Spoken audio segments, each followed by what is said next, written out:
드세요, 예. 자, 책이 나왔죠? 예. 그러면 이제 새해가 됐으니까 건강하시고요. 올해 10월 말에 시험 잘 보십시오. 미리 말씀드리겠습니다. 시험 잘 보셔서 꼭 올해 자격증 취득하시고, 올해가 이제 새로운 계기가, 한 해가 되는 새로운 계기가 될 수 있는 그런 한 해가 됐으면 좋겠고요. 자, 일단 뭐 책이 두꺼운데, 그 공법 과목은 이렇게 책이 두꺼운데 다 보는 게 아닙니다. 항상 그렇게 생각하셔야 됩니다. 그 민법책은 여러분들 다 보셔야 돼요. 민법책은 조금 이제 제가 제 분야는 아니지만 그 민법책은 처음부터 끝을 좀 다 본다는 생각으로, 민법책은 책이 잘 읽어져요. 읽다 보시면 쭉 이렇게 뭐 막힘이 별로 없을 수도 있습니다. 책을 잘 쓰시니까. 근데 이제 공법책은 보다 보면 막혀요. 모르는 용어들이 주로 많이 나와서, 이 공법이라는 과목의 이제 특징을 보시면 주로 이제 행정 용어들이 많이 나오죠. 우리가 일상생활 하면서 행정 용어를 거의 쓰지 않잖아요. 무슨 뭐 행정안청의 이름이라든가, 뭐 국토교통부 장관, 뭐 서울특별시장, 대전광역시장 이런 분들을 잘 들어볼 사항이 아니라고 사실은. 근데 이제 대부분 이 공법은 그런 행정청들이 어떤 계획을 만들고 어떤 구역을 정하고 이런 일을 해요. 우리를 규제하기 위해서.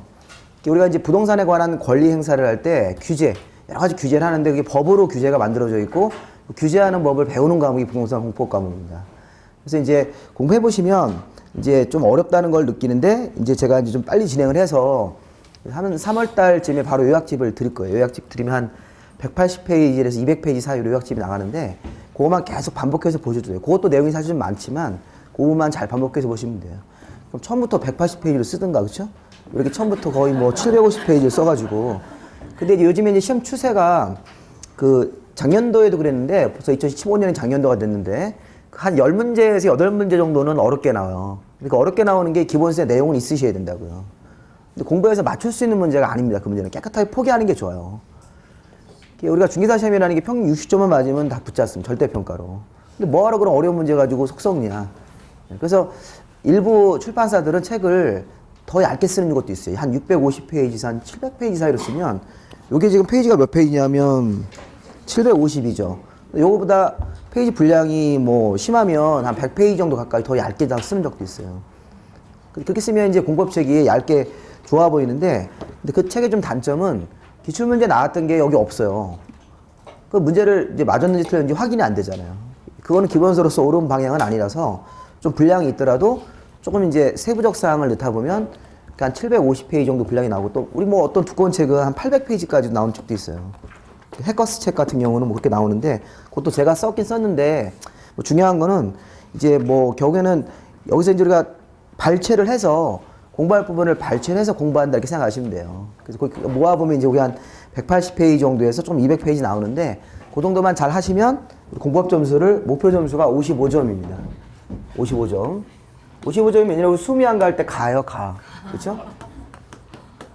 그리고 우리 합격 점수가 60점이기 때문에 그렇게 평가하면 안 되죠. 그런 기준으로 갖면 안 되고, 공법을 55점 맞으면 중기사법에서 한 70점 정도를 맞으세요. 공시도 한 60, 뭐 한 2.5 정도 이렇게 맞으세요. 평균적으로 60점 가까이 맞으신다고 이렇게. 2차 과목에서. 1차 과목은 알아서 하시고, 이렇게 하면 점수가 좀 넘어갈 수 있죠. 평균 60점이 나온다는 거예요, 이렇게. 그래서 이 정도만 하셔도 점수가 이렇게 넘으니까 이 정도 점수를 가지고 하시면 돼요. 왜냐면 이제 분량이 많아서 그래요. 공부 어려운 방법은 딱 두 가지입니다. 분량이 많고 어려운 용어들이 있고. 그래서 거기 이제 우리 처음에 거기 제가 그 학습 계획표에도 안 드리는데 1, 2, 3, 4개월은 그냥 꾸준히 들으셔야 돼요. 작년도 공부하신 분들은 바로 시작을 하세요, 공법을. 바로 이렇게 빨리 이제 공부해서 정리하는 거를 빨리 이제 제가 도와드릴 거고, 우리 이제 처음 공부하신 분들은 이제 공법에 입문했으니까, 우리 이달 강의는 이제 입문 강의입니다. 지난달에 한번 했지만, 그거를 이제 토대로 해서 다시 한번 우리가 1, 2월 달은 기초 강의를 진행할 거예요.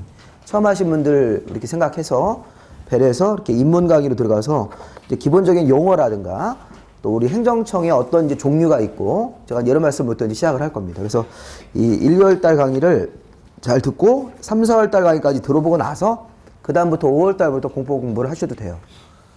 네, 왜냐하면 그 4개월 동안은 우리가 자꾸 이제 귀에 들어보셔야 된다고요. 이 용어 자체를. 그러면 이제 익숙해집니다. 근데 처음에는 그 제가 한 10분만 설명하면 왜 어렵다는 걸 바로 알 수 있어요. 공법이. 그래서 이제 너무 이게 겁들이는 것 같은데, 이제 해보면 아세요. 해보면 왜 55점도 힘들다라는 걸 알아요. 나중에 점수가 한 15점 정도 나오면, 아, 이 55점 점수가 굉장히 크다. 이게 55점 맞으려면 이게 반 더 이상 맞아야 되는데 이 점수가 맞기가 처음 공부하시는 분들은 좀 어렵습니다. 그리고 우리가 이제 객관식 문제인데 우리가 오지선다형이잖아요. 찍으면 잘 안 맞습니다. 사지선다형이면 그래도 좀 찍으면 맞는데 경우에 따라서는 막 15점, 경우에 따라서는 10점 나오고 막 그래요. 그럼 한 줄로 쫙 써도 한 25점 나올 수 있어요. 근데 15점이 나오면 충격을 받죠. 내가 이게 보통 사람이 아니다라는 생각 들고. 근데 어떤 분이 하나 맞춘 경우도 있었어요. 모의고사를 봤는데 그 하나 맞힌 분은 굉장히 운이 좋은 거죠. 답을 다 피해갔으니까.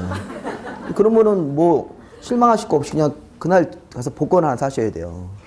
운이 굉장히 좋은 겁니다. 그런 경우는. 그래서 그런 경우는 찍어도 어떻게 다 피해 나가느냐. 그게 굉장히 좀 어려운 일인데 그다음 운이 굉장히 좋으셔가지고 모의고사 본 날 막 하나 맞고 그러니까 어이가 없죠. 밀려 쓴 게 아니에요. 밀려 쓴 게 아니라 답이라고 찍었는데 다 틀렸죠.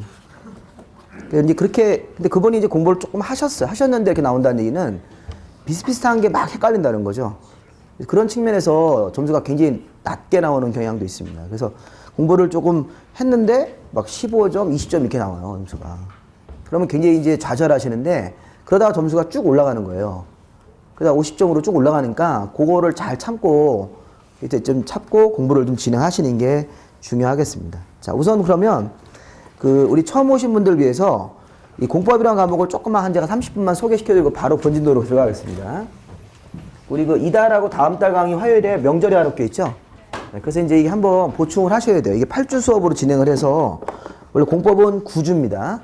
근데 8주도 좀 우리가 기본 강의라서 좀 바쁘게 나가야 되니까 이제 이달은 그렇게 좀 잡혀 있으니까 한번 보강을 한번 하실 겁니다. 일정을 잡아서. 이 보강은 토요일 날 할 가능성이 많죠? 일요일 날보다는. 일요일 날은 또 주일이시니까 또 종교 활동 하셔야 돼서 토요일 날 수업이 있나요, 우리? 없는 거로 제가 알고 있는데 토요일 날 세법이 있는데 격주 있지 않나요? 네, 그 격주 있으니까 제가 그 중간에 피해서 한번 일정을 한번 잡겠습니다. 제가 미리 예고해 드릴 테니까 스케줄을. 자, 그러면 자, 우리 부동산 공법이라는 과목을 한번 처음에 한번 보시면요.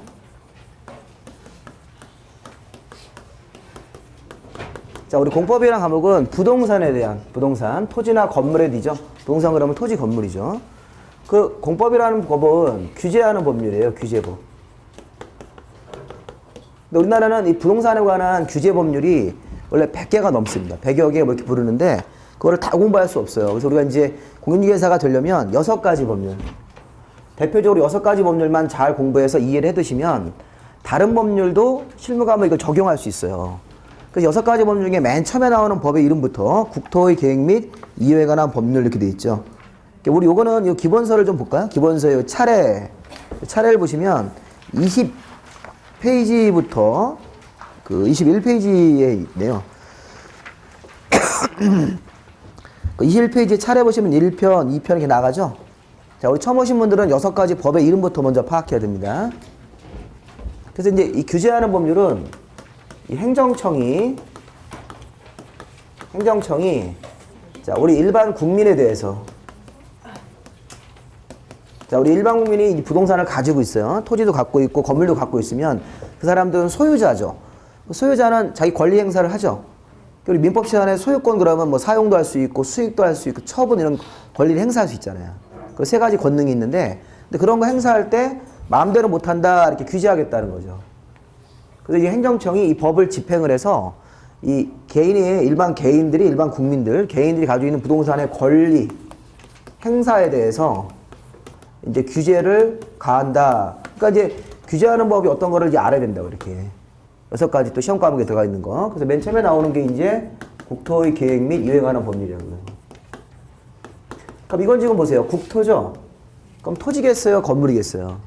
네, 규제의 대상이 기본적으로 토지겠죠. 토지. 그래서 토지 소유자들이 자기 토지 위에다가 마음대로 이용행위를 하지 못하도록 규제를 하는 거예요. 그래서 국토의 계획 및 이용에 관한 법률 이렇게 되어 있는데 여기 시험 문제가 12문제가 나오는데 이 중에서 7문제 정도만 맞추시면 돼요. 반에서 하나만 더 맞으시면 돼요. 8문제 맞으면 더 좋고 최소한 7개 정도는 맞는다고 생각을 하셔야 됩니다. 그래서 이제 보면 이 국토의 계획 및 이용하는 법률에서 기본 문제, 우리 학원에서 맨날 하는 문제로 한 8문제 나오고 한 네 문제는 조금, 세 문제에서 네 문제는 좀 이상한 문제를 내요. 그래서 이제 그거는 우리 수업 시간에 잘 다루지 않는 것도 요즘에 골라서 시험 출제하는 사람들이 내시는 경향이 있어요. 일부러 학원에서 강의하는 그 분량이 있어요. 그러니까 우리가 이제 한정된 시간에 강의를 하다 보니까 다루지 못하는 부분들이 있습니다. 기본서에서. 그 보시면 아주 세부적 사항들이 있어요. 막 30까지 막 나오고 막 이렇습니다. 예외가. 근데 그런 거는 우리가 다루지 못하, 여러분들이 이제 각자 이렇게 한번 기분 좋을 때 한번 하는 건데 그 기분이 바로 확 나빠진다고요. 공부하다 보면. 한 두 줄 읽으면 짜증이 확 나기 시작한다고요. 근데 그런 거를 골라서 내요, 요즘에. 그러니까 일부러 이제 겁먹으라는 거예요. 수험생들한테 이런 거 나왔으니까 한번 겁 한번 먹고 다른 문제까지 다 틀려라. 이런 의도죠, 뭐. 출제하실 문제. 근데 그런 거 그냥 나오면 그냥 포기해버리면 돼요. 아, 이런 거는 이상한 문제다가 좀 빼버리고 학원에서 이렇게 하는 것만 맞추시면 8문제 정도나 9문제가 나오기 때문에 그 중에서 다 맞지 마시고 7개만 맞추시면 된다고요. 어려운 건 다 찍으면 되죠. 어려운 건 다 3번 찍으시면 돼요, 이렇게. 어려운 거 한 10문제나 8문제를 골라내고 나중에 답안지 보시고 3번으로 쭉 내려쓰시면 돼요. 근데 이제 작년도에는 저 3번 찍으려니까 다 답이 1번, 1번에 다 있었어요, 1번에. 그래가지고 제가 작년도에 좀 죄송스럽게 제가 3번을 찍으라는 이유는 과거에 기출문제가 3번, 이게 4번에 답이 많았었어요. 근데 이제 올해는 작년도에는 그거를 답을 다 1번으로 몰아갔어요. 어려운 문제인데 답이 다 1번에 있더라고요. 1번 나가다 5번 하나 있고 이렇게. 그래서 3번, 4번, 우리나라 사람들 3번 좋아하잖아요. 3세판 이런 거 좋아하지 않습니까? 그래서 3번에다가 답을 많이 배치할 줄 알았는데 답이 이상하게 1번에 있어가지고 찍은 거 다 틀렸어요. 그래서 작년도에 이렇게 합격자 모여 가니까 네가 찍은 거 다 틀렸다 해가지고서 합격은 하셨는데 그렇다고 하시더라고요. 그래서 좀 제가 죄송스러워. 근데 어쩔 수 없잖아요, 저도. 그냥 확률적으로 많이 나오는 부분을 찍으라고 그랬는데 그런 것도 이제 시험 출제위원들이 이제 아시는 것 같아요. 학원에서 3번 찍으러 가르치니까 어려운 문제를 다 1번에다 찍어요. 올해는 이제 그러면 어떻게 할 거냐? 올해는 다시 3번으로 다시 들어갈 거냐? 아니면 올해도 또 역으로 또 1번으로 갈 거냐? 아니면 5번에다 모를 거냐? 이거는 여러분들이 알아서 판단하셔야 돼요. 찍는 거니까. 그래서 이제 올해는 3번, 4번 찍지 마셔야 될 것 같아요. 그냥 1번이나 5번에다가 몰아서 찍어야지 좀 어려운 게 그나마 맞을 것 같은데. 그렇다고 막 이렇게 막 한 줄로 안 찍고 막 이렇게 막 나가라 막 찍으면 그러면 진짜 다 틀려요. 그러면 10개 중에서 하나도 안 맞는 경우도 생깁니다. 그래서 이제 이게 좀 어렵잖아요. 그러면 다시 이쪽으로 오셔서 7문제 정도 맞추시고 여기서 이 국토의 계획 및 이게 우리나라 토지에 대해서 토지의 소유자들이나 이용자들이 마음대로 이용하지 못하도록 규제를 하는데 중요한 게 이거예요. 계획. 이 계획이 행정청이 규제하는 방법 중에 계획을 만드는 거예요. 계획. 거기다가 이 계획이 3가지가 있다고 제목에다 이렇게 붙이세요. 계획은 3가지 앞으로 배울 거다. 그 3가지 이름이 밑에 써 있어요. 장으로 써 있죠. 2장에 광역도시계획이라고 있습니까? 3장에 도시군기본계획, 4장에 도시군관리계획. 이렇게.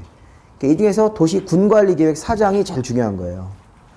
그래서 이게 그 광역도시계획이나 도시기본계획은 행정청이 만드는 계획인데 이거는 방향만 제시하는 거예요. 우리 주민들을 직접 권리를 침해하는 성격이 없고 이렇게 우리 도시의 대전이라는 도시의 미래에 대한 발전 방향 이게 이제 광역도시계획이나 도시기본계획으로 나오고 구체적으로 권리를 침해하는 계획이 도시관리계획이에요. 그래서 이 도시관리계획을 열심히 공부하셔서 그거를 잘 파악해 오셔야 돼요. 그러니까 우리 지금 보면 이게 이제 국토가 토지 아닙니까? 토지의 소유자들이나 이용자들이 마음대로 이용하지 못하도록 예를 들어서 내가 땅이 있는데 농지가 있어요. 농사 짓고 있어요. 농사 져봐야 돈을 못 버니까 주유소를 하고 싶다 이렇게. 근데 주유소가 안 된대요. 관청 가서 물어보니까. 그게 왜냐하면 이 계획 자체가 농사 짓는 형태로만 써라 이렇게 잡혀 있어요. 계획이. 그러면 그 계획에 따라서 농사 짓는 목적으로만 계속 써야 되는 거예요. 그 땅은. 땅 주인은 주유소 하고 싶은데 그럼 규제죠. 그 주유소 하면 돈 많이 벌 수 있을 것 같은데 그러니까 그게 지금 내 땅에 대해서 내 마음대로 사용 못 하잖아요. 행정청이 이런 법에 따라서 계획을 만들어 놓고 이 계획에서 앞으로 네 땅은 농사짓는 목적으로 계속 써라 이렇게 되는 거예요. 그게 이제 바로 이 계획의 세부적인 내용을 보시는 겁니다. 그게 바로 도시관리계획이라고요. 나중에 배우실 건데 이 도시관리계획이라는 게 이제 만들어지면 그 바로 5장에 용도지역이라는 게 들어갑니까? 예, 우리 용도지역 지난달에 공부하신 분들은 우리나라 땅을 21종류로 나누는 거잖아요. 그래서 이 땅은 21가지 용도지역 이름 중에서 농림지역이다 이렇게 돼 있어요. 농림지역으로. 농림지역 정도면 농사짓는 목적이나 임업의 목적으로 계속 사용하는 거예요. 농사짓는 땅을 개발하지 못한다 이런 뜻입니다. 이렇게. 그래서 그런 것들을 이제 앞으로 우리가 배우시는 거라고 생각하시면 되겠습니다. 자, 그 다음에 이 국토에 대해서 3가지 계획 좀 미리 좀 알아두세요. 그러면 이제 국토의 이런 계획이 수립되어 있으면 우리 땅 주인들은 그 계획에 맞는 형태로만 이용해야 됩니까? 이 계획을 잘 지켜서 이용해야 된다. 그렇게 안 하면 징역이나 벌금으로 처벌한다고요. 징역이나 벌금으로. 그래서 이제 우리가 이런 여러 가지 그 행정 정의하는 일을 위반하면 뭐 과태료라는 거, 좀 경미하면 과태료인데 대부분 이게 징역이나 벌금형을 만들어서 잘못하면 형사처벌 받는 겁니다. 그런 내용들은 한 번씩 쭉 공부를 하시면 이제 공법에 이제 어떤 강제 조항이 많으니까 그걸 위반하면 이제 징역이나 벌금 같은 거로 처벌이 되죠. 우리 민법에도 그런 거 있지 않습니까? 민법에도 무슨 뭐 부동산 실권리자 명예관 등 이런 거 같은 거 위반하면 그 이제 그런 부분들 같은 경우 이제 뭐 명의신탁 같은 것들을 일부 법에 허용하는 거 빼고 그런 거 위반하고 그러면 또 처벌도 되고 뭐 계약의 효력 같은 거 막 따지고 막 민법식 그러지 않습니까? 그런 것처럼 공법도 그런 내용들이 주로 구성되어 있다. 자, 그 다음에 이제 다음에 나오는 법의 이름이 도시개발법이라는 게 있어요. 그 다음에 3장에 도시 및 주거환경 정비법 이렇게. 일단 그 법의 이름을 이렇게 속으로 이렇게 따라 읽으셔야 돼요. 도시개발법, 도시 및 주거환경 정비법 이렇게 나갑니다. 자, 시험 문제에서 도시개발법이 6문제가 나오는데, 자, 우리 이 중에서 한 4문제 정도는 우리가 목표로 좀 하시고, 도시 및 주거환경 정비법은 똑같이 6문제가 나오는데, 여기서는 3문제만 하세요, 목표를. 이렇게. 이것도 합치면, 여기 4문제하고 3문제 합쳐서 7문제. 여기까지 나왔을 때 우리가 24문제 중에서 한 14문제 정도는 건져주셔야 된다고요. 집에서. 근데 이게 왜 3문제냐면 이거 좀 어렵습니다. 정비법이 도시개발보다 내용이 조금 더 많아요. 한 1.5배 내용이 많고, 이 정비법이 좀 내용이 좀 더 복잡하게 되어 있습니다. 도시개발보다는. 근데 우리가 보세요. 아까 우리 국토의 계획 및 이용에 관한 법률은 자, 우리나라 국토 토지를 토지 소유자들이 마음대로 이용하지 못하도록 규제를 하는 거예요. 그래서 이제 대표적인 규제의 방법이 계획을 만들어서 규제하는 건데 그걸 앞으로 이제 배운다고요. 국토계획부에서. 근데 이거 도시개발법은 뭘 규제하는 거냐면 여기 도시개발 사업이라고 그래요. 자, 우리가 도시개발 사업을 할 때는 법으로 정해진 절차에 따라서 해야 된다. 그렇죠? 또 도시개발 사업을 할 때는 함부로 사업을 못하도록 규제를 여러 가지 하고 있다고요. 이렇게. 그러면 이 도시개발 사업이 이게 뭐예요? 이게 뭔지 알아야 되겠죠. 도시개발법은 도시개발 사업하는 순서, 절차를 배우는 건데 이게 사업이잖아요. 사업이죠.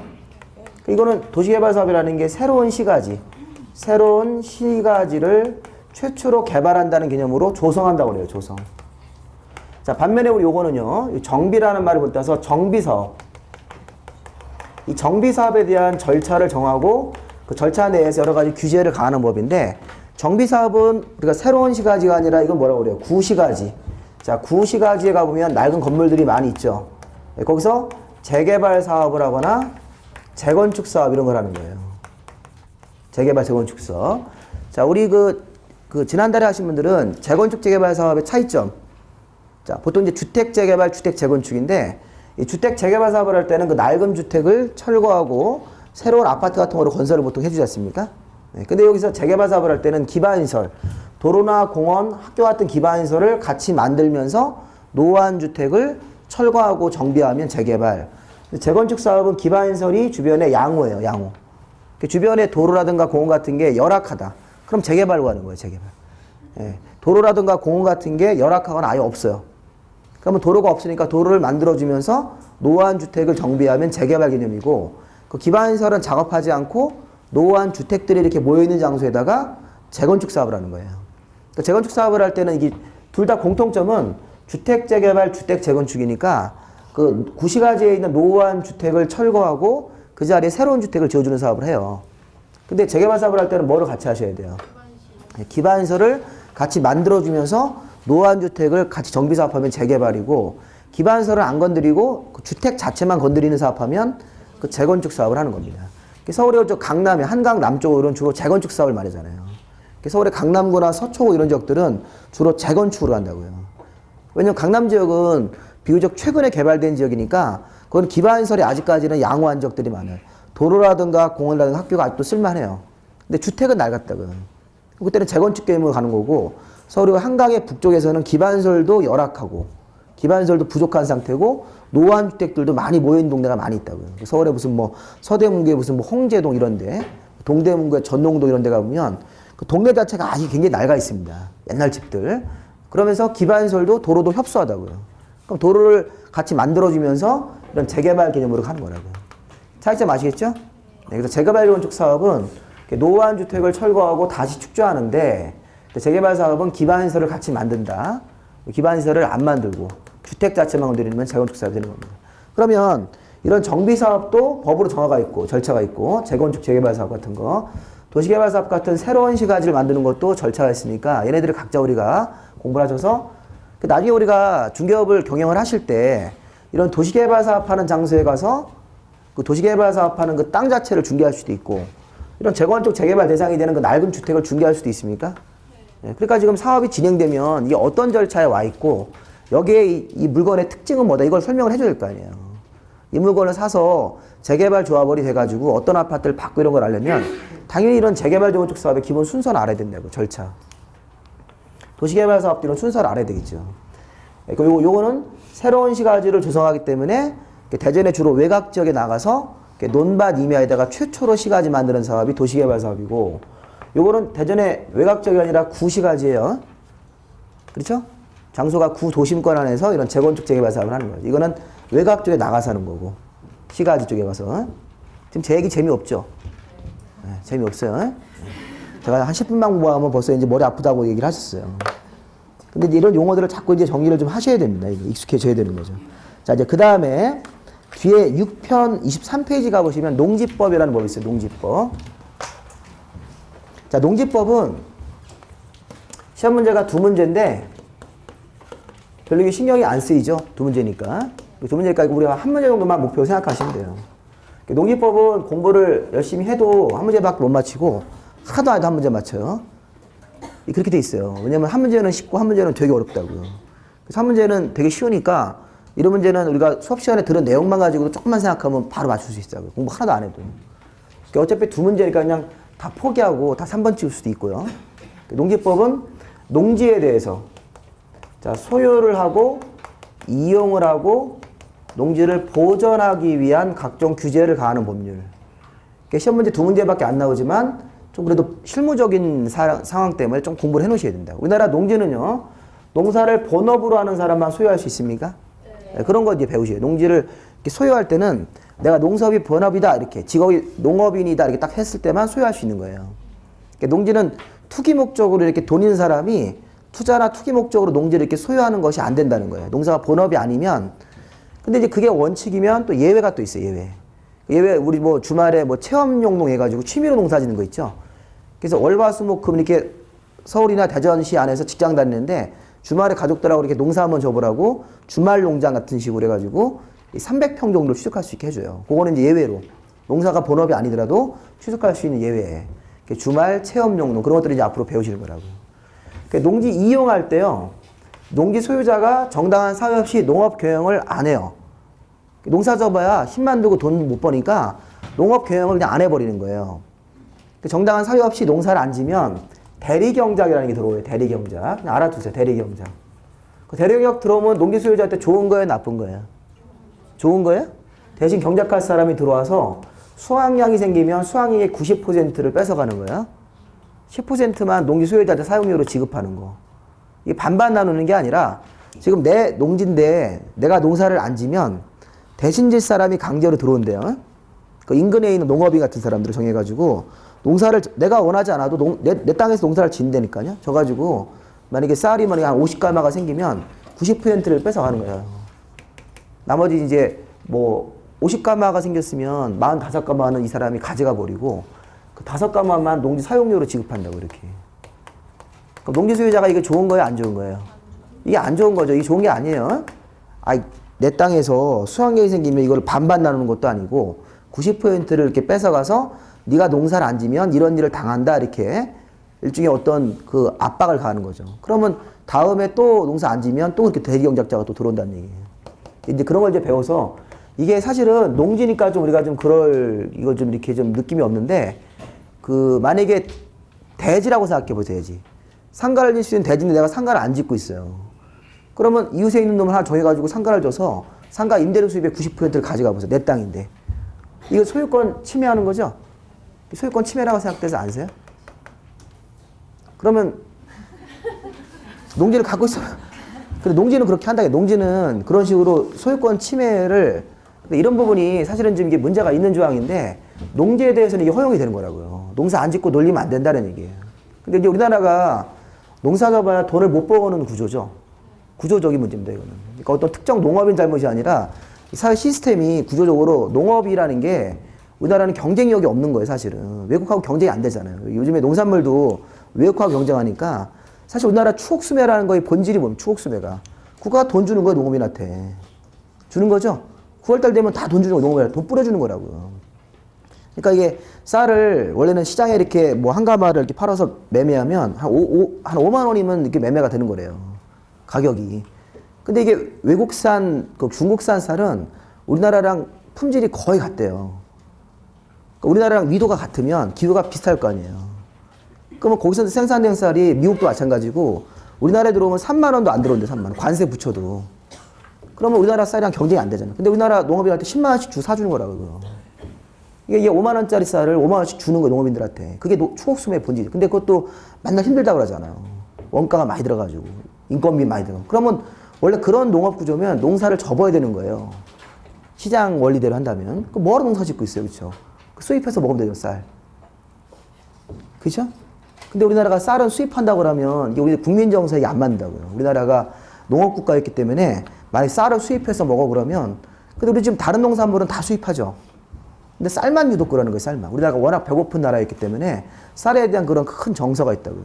그래서 쌀 정책에 대해서 농업 정책은 이게 함부로 이렇게 바꾸자는 얘기를 하면 사실 이제 옛날에 그런 얘기가 있어요. 농업 정책을 필 때 농지 소유를 농사 짓는 사람만 소유하자 이게 아니라 대기업이 농지를 소유할 수 있게 해주라는 거예요. 이렇게 대기업이. 삼성이라든가 그 현대 같은 큰 대기업이 농지를 소유하면 이게 농업의 경쟁력이 높아진다고요. 그 사람들은 돈 버는 게 목적이기 때문에 여러 가지 그 정보하고 자본을 투자해서 농산물 원가를 낮춘다고요.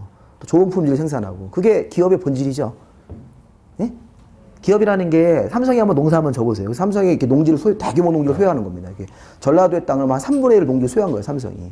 그 다음에 이제 직원들을 뽑는 거예요. 직원들을 뽑는데 그 사람이 농업인이 되는 거예요. 여기 삼성은 이렇게 마크 달고 농사 짓고 다니는 거라고, 이렇게. 그런 구조로 가자는 거예요, 이게 대기업이. 그런 얘기 했다가 이제 농업인 단체에서 물병 날라옵니다. 어떻게 그런 소리 하냐고. 농지 천하지 대본인데.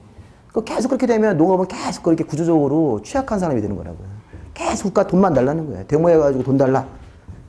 이게 이제 어떤 농업의 현실인데 사실이 그렇다고요. 농지법이라는 게 조금 이제 이거를 좀 개정을 해서 농지도 소유하는 것 자체를 큰 자본가가 소유해서 돈을 투자해야지 농업이 경쟁력이 생기는 거라고요. 근데 그런 얘기가 좀 우리나라에 좀 어렵시기죠. 자, 보전. 자, 이용에서는 대리경제가 있고 보전에서는 요거 좀 하나 이렇게 메모를 좀 하세요. 농업진흥지역. 자, 우리나라 농지는 농사가 잘 돼서 앞으로 농사 짓는 목적으로 계속 사용을 하자. 농지를 보전 목적으로 계속 두자. 이게 농업진흥지역으로 지정을 해서 농지를 보전 목적으로 쓰는 거고. 자, 우리나라 농지가 농지법에 따라서 농업진흥지역으로 지정이 안 돼 있는, 지정이 되어 있는 농지도 있고 농업진흥지역이 안 돼 있는 두 가지로 나눠서 관리하는 거예요. 그래서 자기가 갖고 있는 농지가 농업진흥지역으로 지정이 되어 있으면 이거는 농지의 보존 목적으로 계속 써야 돼요. 농사짓는 목적으로만. 개발하기가 거의 어렵습니다. 이런 걸 실무 가면 우리 절대 농지라고 해요. 그러니까 농업진흥적으로 지정이 안 돼 있을 때는 자, 이런 농지는 상대적으로 개발할 수가 있다는 뜻이에요. 농업진흥적보다는 개발할 수 있는 길이 많이 있다는 거예요. 그래서 이런 것들을 우리가 이제 상대농지라고 해서 나중에 중개업 할 때는 절대농지보다는 상대농지가 더 관심 있는 거죠. 이런 농지를 이렇게 전용이라는 걸 해가지고 뭐 전원주택을 진다든가 이런 걸 전용을 해가지고 무슨 창고 같은 거를 져가지고서 창고업을 한다. 이게 훨씬 더 나은 거라고 사실은. 경기 이유를 창출하는 것보다는. 그래서 이제 이게 농업진흥지역이라는 용어를 아셔서 농업진흥적으로 지정이 되어 있는 농지는 그래서 농지로서 보전해라. 농업진흥지역이 아닌 농지는 상대적으로 개발할 수 있는 가능성이 있는 농지다 이렇게 생각하셔서 농지에 관한 규제 2개. 그럼 여기까지가 우리가 토지에 대한 규제예요. 토지에 대한 규제고 이제 건물에 대한 규제를 보셔야 돼요. 건물. 자, 우리 건물에 대한 규제는 우리 뭐 건축법하고 주택법이라는 게 있죠. 우리 거기 22페이지 보시는 4편에 건축법이 있고 5편에 주택법이라는 게 있습니다. 자, 다 아시겠지만 혹시 또 모르시는 분이 계실 수 있으니까 건축법 시험 문제 7문제가 나오고요. 여기서 우리가 4문제 정도는 맞춰주셔야 되겠죠? 4문제. 그 다음에 주택법이라는 법이 있습니다. 주택법도 시험 문제가 7문제가 나오면 그 중에서 4문제 정도는 맞추셔야 된다고, 이렇게. 아까 우리 여기 국토계획법 7개, 7문제, 도시개발하고 정비에서 7문제, 합쳐서 7문제, 이거 합치면 8문제니까 7개, 7개, 8개 하면 여기 22개가 되는 거죠. 이렇게. 그럼 55점이 나오고 농지법은 다 틀리든지 하나 더 맞으면 더 좋죠. 농지법 같은 경우도 우리가 이제 좀 쉬운 문제 하나는 걸려주셔야 된다고, 이렇게. 보통 한 55점 정도 맞는다고 생각하시면 돼요. 자, 그럼 다시 한번 우리 건축법은 어떤 특징이 있습니까? 자, 우리 건축법은, 자, 우리나라에서 건축물을 신축할 때, 이제 나중에 이제 배우실 건데, 우리가 건축물을 건축을 할 때는 안전하게 건축물을 건축해야 됩니까? 그렇죠. 근데 건축물 안에 여러 가지 그 기능들이 잘 들어가 있어야 돼요, 기능. 기능이라는 게 뭐냐면 이런 거예요. 전기 같은 거, 가스, 냉난방 이런 것들, 또 엘리베이터, 이게 다 기능이라고 하는데, 이런 것들이 건축법으로 정하는 기준이 있어요. 건축법에서 어떤 기준을 정해놓는다고요. 그 기준을 안 지키고 위반하는 사람들은 처벌해야 되는 거죠. 예를 들어서 건축물 그러면 내가 주택을 짓거나 뭐 상가를 짓거나 뭐 공장을 짓거나 다 건축물입니다. 아니 뭐 교회를 짓거나 병원을 짓거나 기타 등등. 그럼 우리 건축법에서 여러 가지 이렇게 건축물의 종류를 따지지 않고 이런 건축물 같은 것들을 건축을 할 때는, 신축 같은 거 할 때는 안전한 건축물을 신축하기 위해서 건축법에 따라 행정청한테 가서 받아야 되는 행정 절차가 건축허가라는 게 있어요. 건축허가. 이게 가장 중요한 거예요.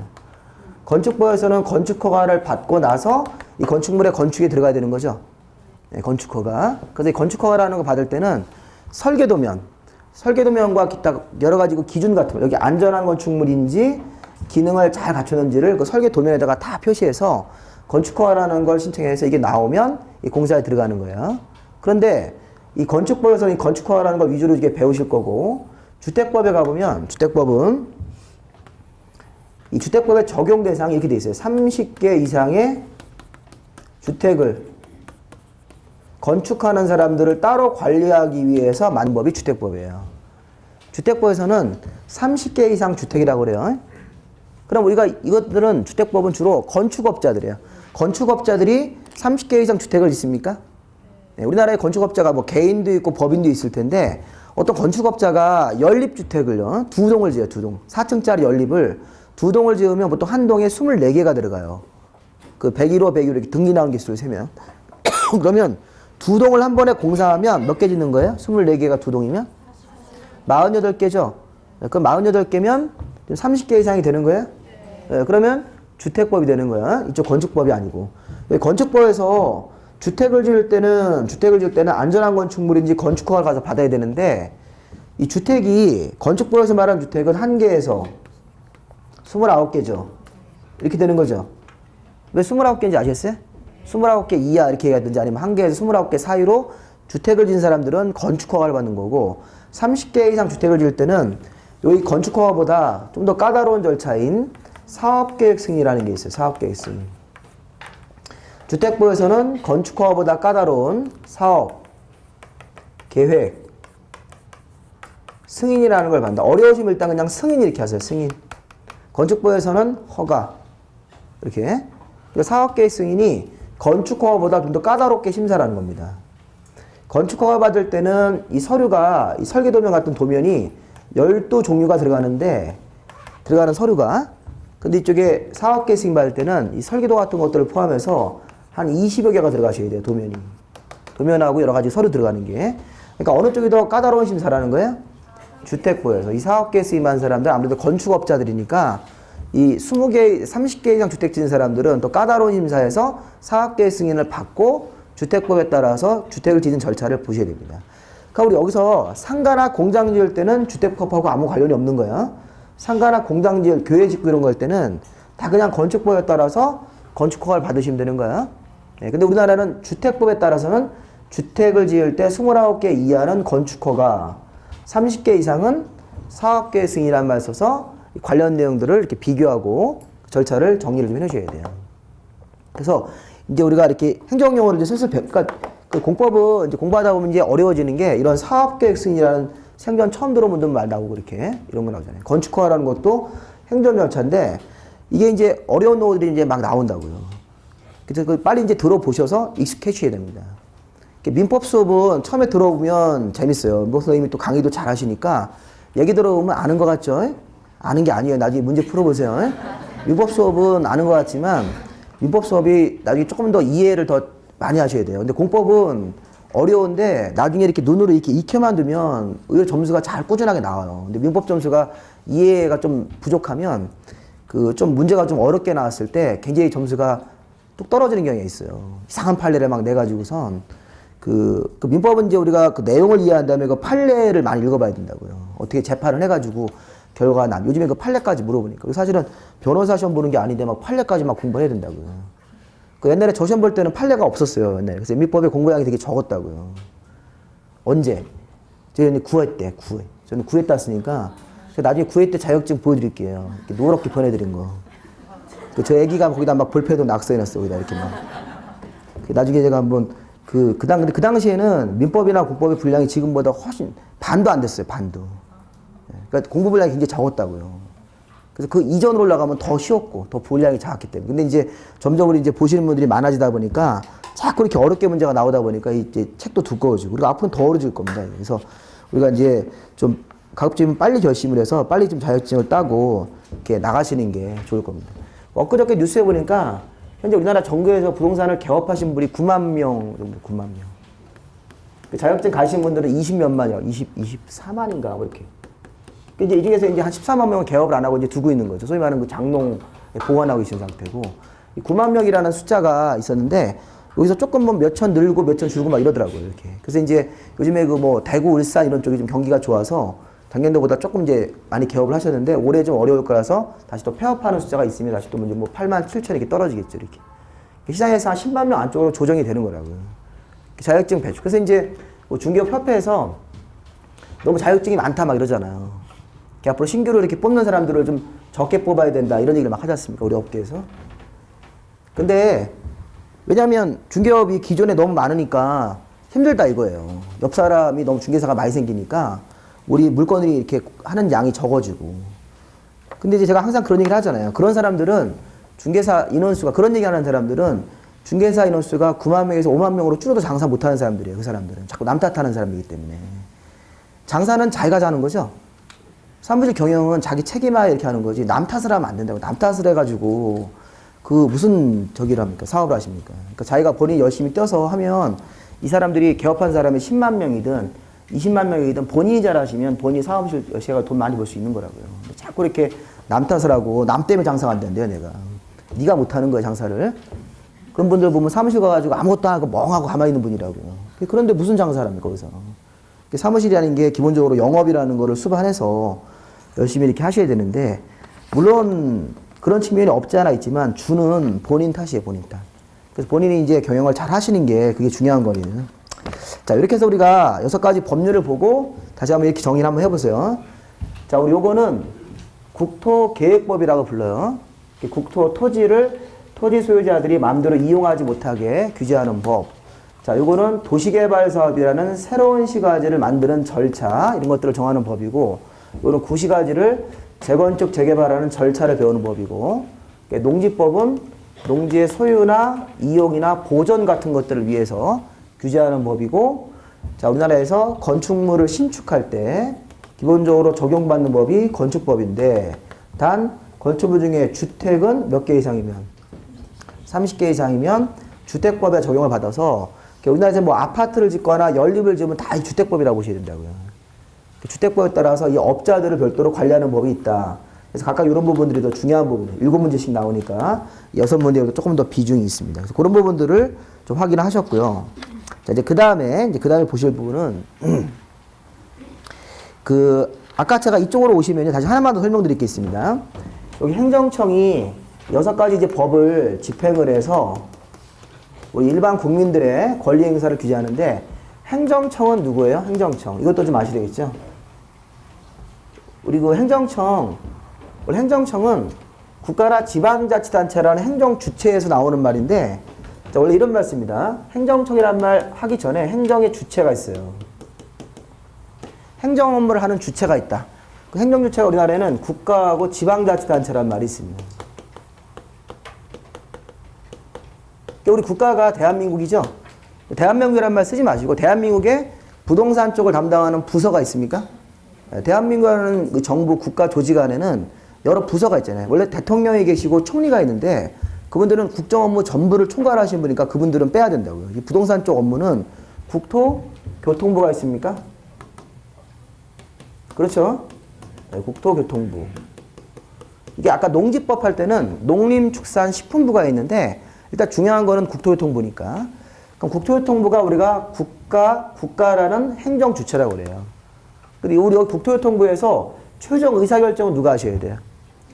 예, 장관이 하시는 거예요, 장관. 그래서 장관자가 붙으면 이 행정청이란 말 붙이는 거예요. 그 행정 주체. 국토교통부가 행정의 주체인데 거기에 최종 의사결정. 국토교통부가 어떤 정책을 펼 때 최종 책임은 국토교통부 장관님이 지는 거예요. 그래서 국토교통부에 나오는 모든 의사결정. 밑에 이제 공무원들이 여러 가지 업무를 수행하시잖아요. 근데 최종 책임을 국토교통부 장관님이 지기 때문에 이분은 우리가 행정청이라고 부른다고요. 이제 앞으로 행정 주체란 말은 잘 모르셔도 되고 그냥 국토교통부 장관님이 국가 행정청이다. 이렇게 국가의 행정청이다. 그럼 이제 국토교통부라는 이런 국가 조직 안에는 뭐가 있습니까? 밑에 우리가 지방자치단체가 있는데 자, 우리나라에는 광역이 있고 뭐가 있어요?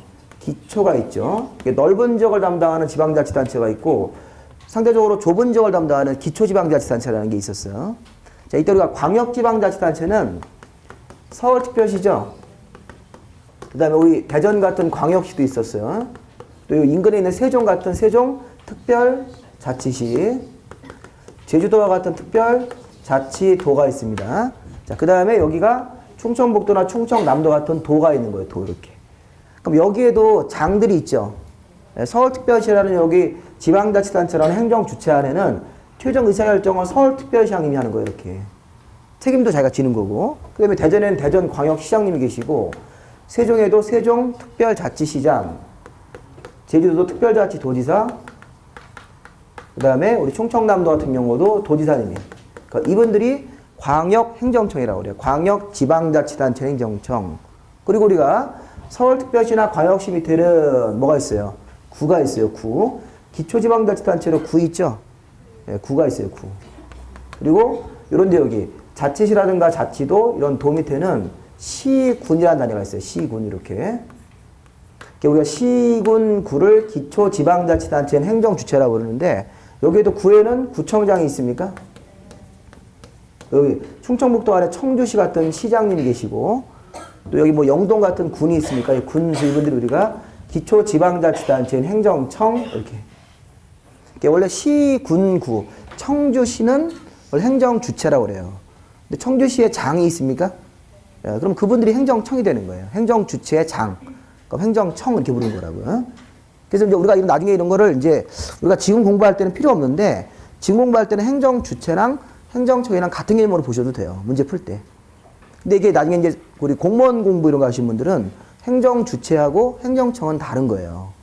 소송 걸 때 소송에 거기 내가 행정 그 주체를 피고로 적을 건지 행정청을 적을 건지가 달라요. 소송의 성격에 따라서. 그래서 제가 원고 피고 이런 거 있지 않습니까? 소송하면 소송할 때는 이 소장이라는 걸 쓰잖아요. 소장. 이게 되게 중요한 거예요. 소장 잘못 쓰면 법원에서 안 받아줘요. 다시 써오라고 그래요. 그래서 우리가 변호사를 선임하는 거예요. 어려우니까. 소장 쓸 때 7가지 중요한 요소가 있어요. 그중에 제일 중요한 요소가 법원에서 요구하고 있는 서류, 소장. 거기다 써야지 스케프 죽 찢어가지고 거기다 소장이라고 쓰면 안 돼요. 그게 가장 일 요소입니다. 소장은 법에서 요구하고 있는 양식으로 쓰셔야 된다고요. 근데 이제 거기서 이제 중요한 게 이제 원고를 누구로 쓸 건지 피고, 이거 쓸 때 피고에다가 대전시로 쓸 건지 대전시장으로 쓸 건지가 틀린 거라고요.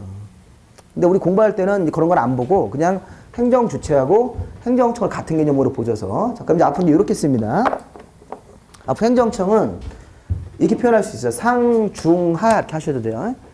국가행정청, 광역행정청, 기초행정청이 되는 거예요. 그래서 앞으로 국토교통부 장관님은 우리 수업할 때 약칭으로 이렇게 써요. 이렇게 국이라고. 그 다음에 이분들 특별시장, 광역시장, 자치시장, 자치도지사, 도지사님은 줄여서 시도지사라고 쓸 거예요. 이렇게 쓰고 요 시장, 군수, 구청장님은 우리가 줄여서 시, 군, 구 이렇게 씁니다. 근데 이게 중요한 거예요. 이거 요 표현. 요 시도지사라는 표현하고 요 시장, 군수, 구청장 할 때 여기 시장님이 같은 시장님이에요? 서열이 달라요. 당연히 다른 거. 이분은 여기 도지사님 옆에 있는 시장님은 누구예요? 도지사님 옆에 있는 시장님은 자치시, 광역시, 특별시장님 말하는 거예요. 광역지방자치단 행정청이고 군수 옆에 있는 시장님은 기초시장이죠. 기초시장이죠. 그래서 도지사님 밑에 있는 시장들을 말하는 거예요. 충청남도 천안시장 이런 사람들 얘기하는 거라고요. 그렇게. 그리고 또 하나가 이 시장님이 인구가 50만 이상이면 대도시라고 불러요. 인구 50만 명이면 소도시 이렇게 하셔도 되고 아니면 이제 소도 대도시가 아닌 시장 이렇게 부르기도 하는데 이게 인구 50만입니다. 이렇게. 미리 좀 알아두세요. 이 기초시장님이 인구 50만 이상이 되는 시면 대도시의 시장 이렇게 부르기도 하고 인구 50만 미만이면 소도시라고 불러요. 자, 이것도 좀 미리 알아두셔야 되는 기본 용어입니다. 이게 이제 공법 공부하기 전에 이제 사전에 좀 알아야 되는 기본 사전 지식인데, 우리 여기서 잠깐 우리 기본서 어디를 좀 보시냐면요. 그 24페이지를 한번 배워보실래요? 24페이지. 자, 24페이지는 도시 기본 계획이라는 파트가 있어요. 24페이지 한번 보세요. 24. 거기 보면 중간쯤에 수립 대상 지역 수립권자라고 되어 있습니까? 이게 이제 도시 기본 계획이라는 파트예요. 거기서 도시 기본 계획의 수립권자를 한번 잘 보세요. 원칙, 특별시장, 광역시장, 자치시장, 자치도지사. 그다음 옆에가 도지사로 되어 있어요. 시장 군수로 되어 있어요. 시장 군수가 도시 기본 계획을 수립해야 된다. 이렇게 끝나죠. 그러면 관청을 좀 전에 우리 배울 때 여기 광역지방자치단체가 특별시, 광역시장, 자치시장, 자치도지사, 도지사잖아요. 이렇게 안 쓰고 지금 어떻게 썼냐면 좀 이렇게 묶었어요. 이렇게 좀 이렇게 써가지고 행정청의 주어를 만들었죠. 이 공법은 주어가 다 행정청이라고요. 국토부 장관님이 어떤 일을 하든지 아니면 이렇게 특광 도지사님이 어떤 일을 할 수도 있고, 근데 지금은 행정청을 쓸 때 이렇게 해서 묶었다고. 이렇게 여기 지금 광역지방자치단체 이렇게 쭉 쓰다가 여기 도지사님을 빼고 시장군수를 이렇게 묶었죠. 이렇게 지금 행정청 주어가 붙었다. 이분들이 그 도시기본계획이 뭔지 모르지만 그 계획을 만드는 관청이래요. 이런 거 문제 내기가 딱 좋잖아요. 우리가 공부할 때 행정청의 서열대로 정리하면 국토교통부 장관, 그 다음에 그 밑에 관청이 특별시, 광역시장, 자치시장, 자치도지사, 그 다음에 그냥 도지사 이렇게 나가야 되는데 그 도지사님 밑에 시장군수, 구청장이 있는 거라고요. 지금은 이거를 이렇게 섞어가지고 특별시, 광역시, 자치도, 시장, 군수가 도시 기본 계획을 수립했다 이렇게 말해버리면 우리가 이 서열대로만 꼭 나오지 않는다는 거예요. 약간 변형을 해가지고 막 만든다고 주어를. 또 어떤 상황일 때는요. 또 여기서 조금 더 페이지를 뒤에 44페이지 한번 가보실까요? 요거는 도시관리계획의 결정권자가 33페이지, 44가 아니라 33페이지. 그 33을 보면 우리가 도시기본계획 다음에 도시관리계획이라는 계획을 배워요. 도시관리계획. 근데 도시관리계획은 32페이지에 이방권자라는 사람이 있고 그 오른쪽에 33페이지에는 결정권자라는 사람이 있습니까? 물론 관청이죠. 근데 이방권자는 우리 금방 배운 거랑 똑같아요. 도시관리계획도 특별시장, 광역시장, 자치시장, 자치도지사, 시장군수가 이런 도시관리계획을 입안해야 된다. 근데 오른쪽에 이제 결정권자 33페이지에 그 중간 조금 아래쯤에 2번에 도시관리계획 결정권자는 원칙 양가로 1번에 도시관리계획은 시도지사가 직접 또는 시장군수 신청에 따라 결정한다. 이래 써 있습니까? 자, 지금은 시도지사가 이런 말이 나왔어요. 자, 시도지사가 누구예요? 아까 여기서 시도지사. 그럼 이 사람이죠? 특별시장, 광역시장, 자치시장, 자치도지사, 그 다음에 도지사예요. 이게 시도지사예요. 요 5명의 관청을, 이 광역 행정청들을 줄여서 이렇게 시도지사라고 쓴다고 했었잖아요, 제가. 그러면 어떨 때는 특광으로 시작해서 시장군수로 끝나고 이렇게. 지금 같은 경우는 특광으로 시작해서 이렇게 도지사로 끝나야 되는 이렇게 이제 이걸 막 상황에 따라 다 다르게 처리해서 그걸 이제 구별을 해야 된다는 거죠. 이게 공법은 이거 포기해야 되겠죠, 그렇죠? 이런 거. 그러니까 이제 이렇게 나오니까 이제 공법 공부가 민법이랑 다른 점을 우리가 딱 뚜렷하게 알 수 있다고요. 공법에서는 주어가 중요하잖아요. 갑이, 을한테, 그렇죠? 갑이라고 어떤 특정 개인이 을한테 뭐 땅을 매매했다 이런 게 중요하잖아요. 근데 매매하는 과정에서 뭐 어떤 일이 생겼잖아요, 이렇게. 그러니까 들어보시면 무슨 얘기하는 것 같고 재미난 얘기 듣는 것 같잖아요. 근데 이 공법에서는 주어 자체가 출발이 없습니다. 이게 행정청을 어떤 행정청이 이제 어떤 계획을 만들고 그럼 계획 자체도 이해해야 되고 행정청도 구별해야 돼요. 근데 이제 실제 시험에서는 행정청 자체가 많이 나오진 않아요.